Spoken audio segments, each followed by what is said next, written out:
what's up, everybody? True Boxing here. Thank you for coming back to Get Hit with the Truth. So today we are finishing up my top 5 updates.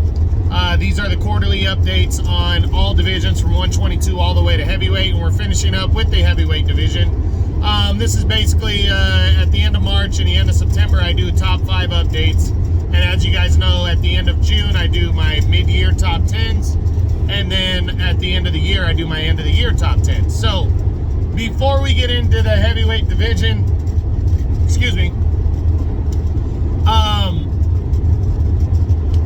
if you guys could smash the like button, leave a comment, subscribe to the channel. I really do appreciate any support I can get from you guys. You know, I really just do this. I'm very passionate about it. And if you guys, could just show me a little bit of love, I'd really, really appreciate as much, whatever you can. And if you don't like what I'm doing, give me a thumbs down or send me a message or a comment letting me know what you don't like about what I'm doing. Maybe I can do it better, or maybe it's just not for you. But I appreciate honesty. So, all that being said, let's jump back into the heavyweight top 5. Not really any movement, but we do have news. So first up, Joe Joyce remains number 5. He's the undefeated WBO interim champion. He's returning to the ring to make the first defense of his interim belt against Ziao Zhang from China. And what basically he's hoping is going to be the only defense of the interim belt, as he will be able to challenge for the full world title after this. Against, Alexander Usyk or Daniel Dubois in a rematch, as right now Usyk and Dubois are competing, are likely going to fight next in a mandatory fight, for Usyk. So we'll see what goes down. But I think Joe Joyce is going to knock out Ziao Zhang and retain the interim belt and push forward towards that title shot, with whomever the WBO champion is in the second half of the year. So we'll see what goes down. We still don't know if Tyson Fury and Usyk are going to fight at any point. That might block Joe Joyce from being able to fight, but we shall see what goes on with that. Now, number 4 is still former two-time unified champion Anthony Joshua. Joshua returned to the ring on April 1st, actually this past weekend, and he got a clear-cut 12-round unanimous decision over American contender Jermaine Franklin. A lot of people were assuming he was just going to blast him out of there. Franklin, I think, is a little bit better than people think, and that people give him credit for. But I personally like Joshua. I think he did what he needed to do. He got the rounds in. And now we'll see what happens pushing forward. Is he going to get the big fight with Tyson Fury? Is that on the table? It just depends on if Fury and Usyk can get together for undisputed. Everything revolves around that. We know that's not going to happen next now.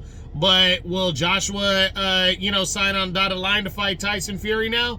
Or Dillian White? I personally think it's probably going to be somebody like Dillian White, maybe during the summer, but we'll see.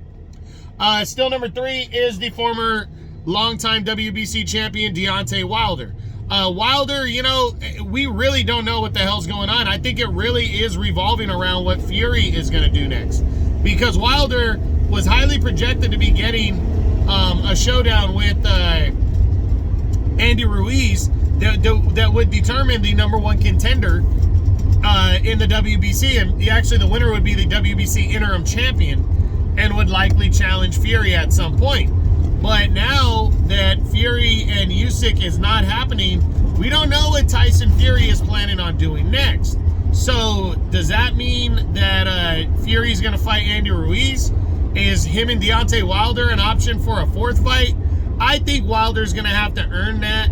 I don't know how he earns it, though, if he doesn't fight Ruiz. I mean, I guess he could fight somebody else and be the mandatory number 1 contender, but I definitely think that the Fury-Usyk fight not taking place really kind of threw things off. We know Wilder's been in discussions with former UFC heavyweight champion Francis Ngannou, but it doesn't look like that's going to go anywhere, but we don't know. So as of right now, it's up in the air on what Wilder is going to be doing next.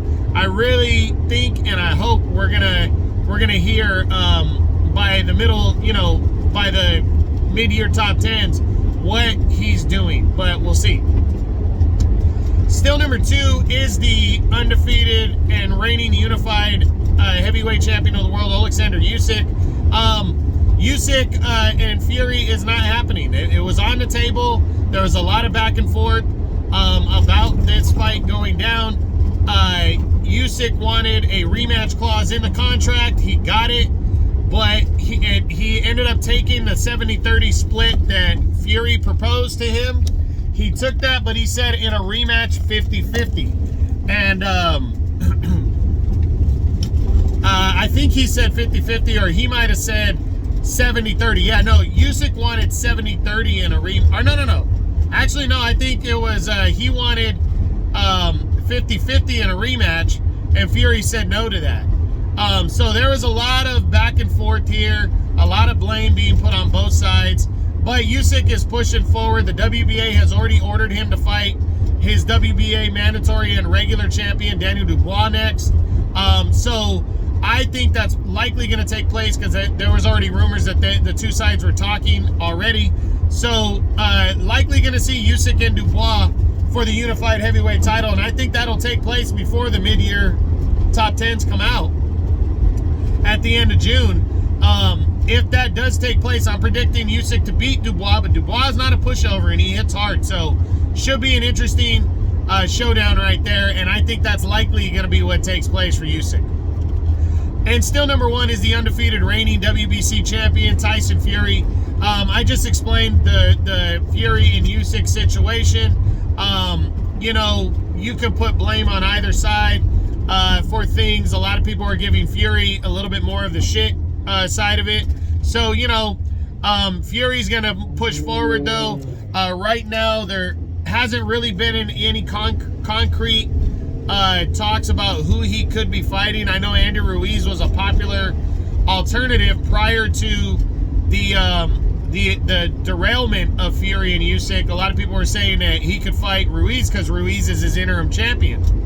But Ruiz was also linked to Deontay Wilder. But I think Ruiz and his people would jump at a showdown with Fury all day. So I'm leaning towards we're likely going to see Fury and him and Andy Ruiz fight, but it's not 100%, and we'll see what goes down. But that's it. That's what I got. That is my top 5 updates at the quarter of the year, the end of March. I hope you guys enjoyed the video. If you did, smash the like button, leave a comment, subscribe to the channel. I appreciate any and all support. This is True Boxing. You've been hit with the truth.